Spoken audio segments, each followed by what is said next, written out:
A measure of the rate of motion, the magnitude of a velocity, the act of moving rapidly, the state of being in rapid motion. To go, move, or proceed quick to move, work, or happen at a faster rate. To drive at a rate of motion exceeding a legal limit. Speed. It thrills, excites, and inspires. Wherever it's found, the love of fast engines and fierce competition ignite the imagination.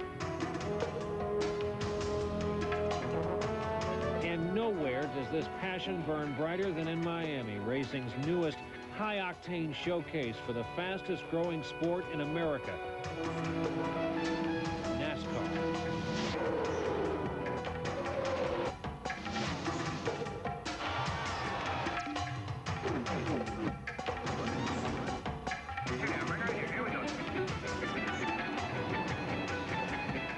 Get buckled in and ready for a pulse-pounding journey. This is NASCAR Behind the Scenes. Hi, I'm Jeff Gordon, and welcome to Miami, home to the newest stop on the NASCAR Winston Cup circuit, Homestead Miami Speedway. Tomorrow, the inaugural Pennzoil 400 marks the beginning of an exciting new era for both South Florida and NBC Sports, Winston Cup racing. Today, we'll introduce you to NASCAR Winston Cup racing as you've never seen it before. You'll not only meet some of our biggest and brightest stars, you'll see, hear, and experience firsthand the behind-the-scenes action that fuels the hottest racing circuit in America. So sit back and enjoy the ride. Our finish line. It's where the green flag flies, sending 43 drivers into battle. Traveling at speeds up to 200 miles per hour, we raced bumper to bumper for 400 grueling miles. And while I can't totally recreate that experience for you, I can give you a perspective on what it's really like out here behind the wheel.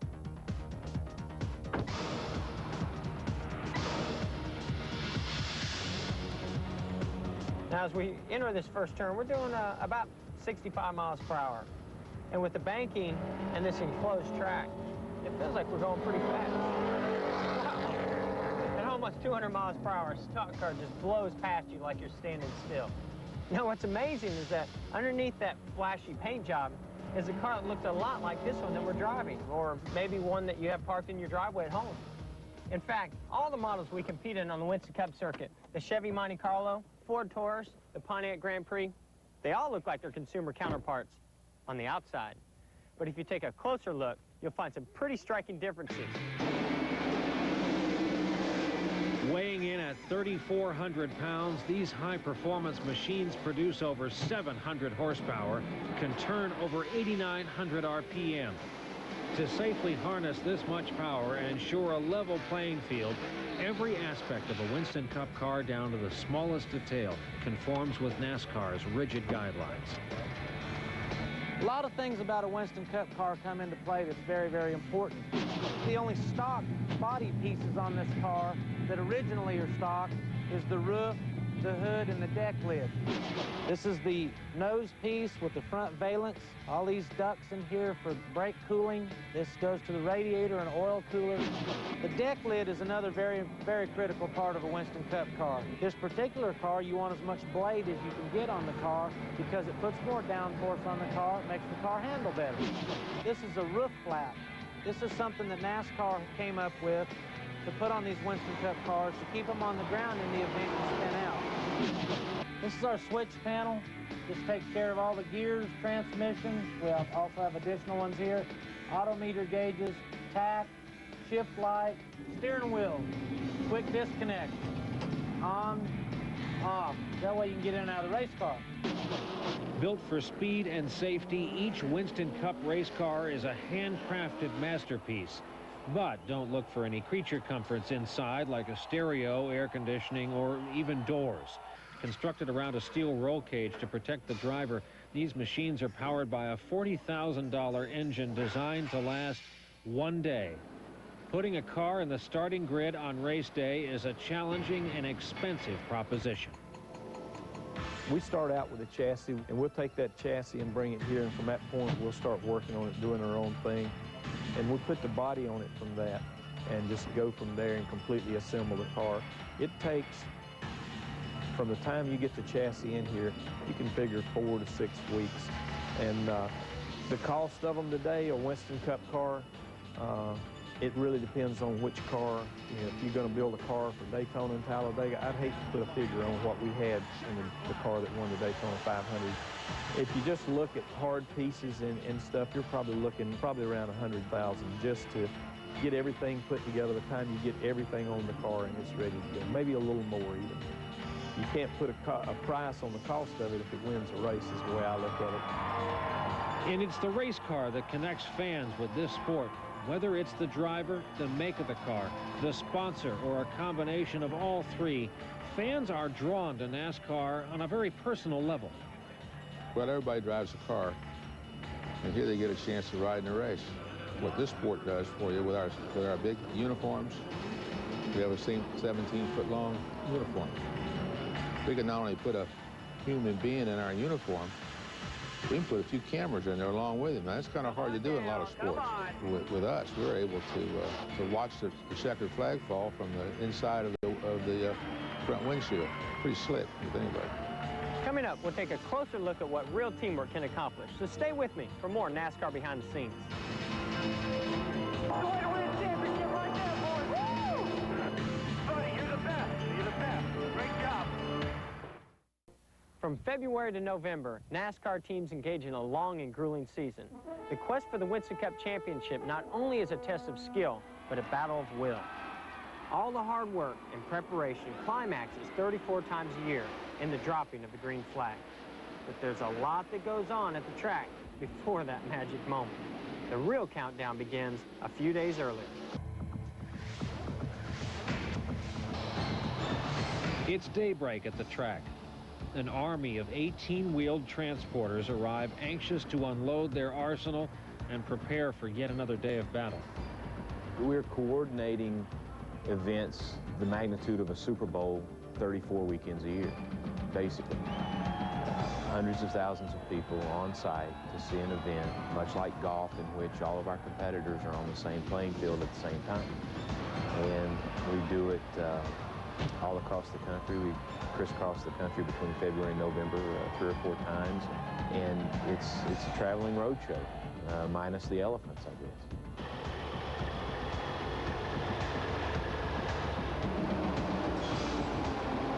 As the haulers finally come to a rest, the gates swing open, allowing hundreds of team members to flood into the garage area. For these guys, it's just another day at the office. It resembles controlled chaos as teams unload and move into their assigned garages.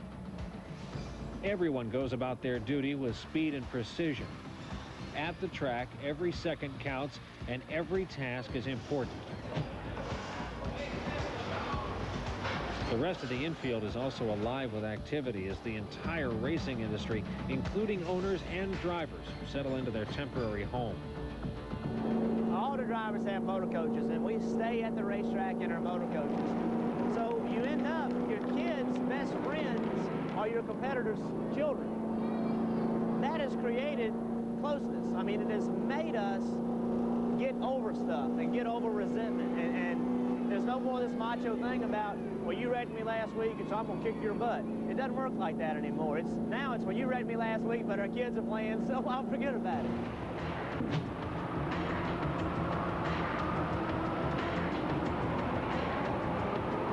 On both sides, as you come down through here, you got owners' buses parked, you got drivers' buses. Earnhardt and Jeff Gordon and Rusty and those guys are kind of on that row. I feel like Hollywood tourist stars here. I need my tourist stars map.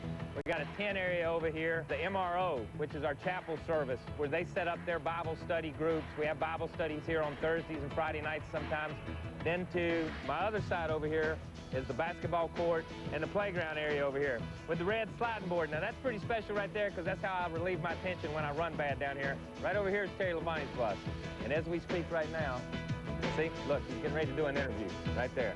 Wait, not only do we live here, we work here. Mr. Andretti, how's it going? Giving a tour here. We spend 3 or 4 days a week in your bus and on the road, so it's a good place to be, a good place to stay. It's like home away from home.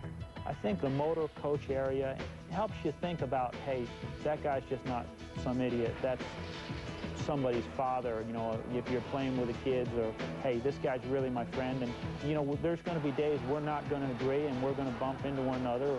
That's not personal, that's the job. Just like that sheepdog coyote cartoon, morning Sam, morning Harry, and when the bell rang, they fought. When the bell rang, they stopped.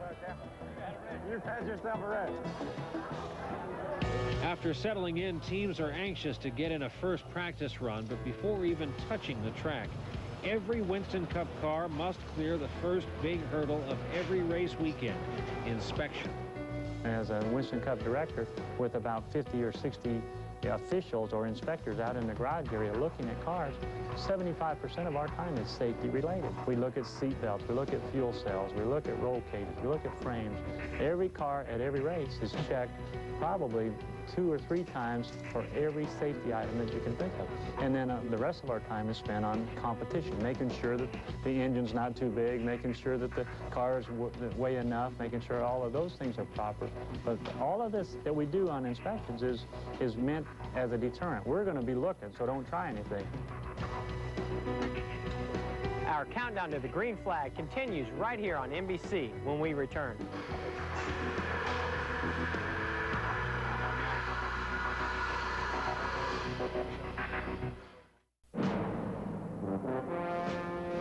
Race morning. The track comes alive with activity as crews prepare their pits for the race now just hours away. We come out here first thing, race day. We bring our pit box out. We start setting up. Each person has their own specific duties, especially at the 2014. You got the same people pushing the toolbox out. You got the same 2 or 3 guys, you know, setting the guns up. Same 2 or 3 guys setting up the signs, bringing out the water tanks, the water bottles. Therefore, nothing is left out. The pits is becoming more and more and more important in racing today because of the fact that the cars are so equal. The better we are in here, then the better he is out there. You know, from the time from 8 o'clock on Sunday, it's just like clockwork, and every one of them is almost the same. You know, you go and you do a briefing with your crew chief, with your team. On the car itself, we have a 3-page checklist, and the pit crew as well has their checklist that they work off of to verify that everything was done, nothing is forgotten. Every detail is very important. With a steady flow of NASCAR faithful now streaming into the for 2 years, only one has reigned supreme.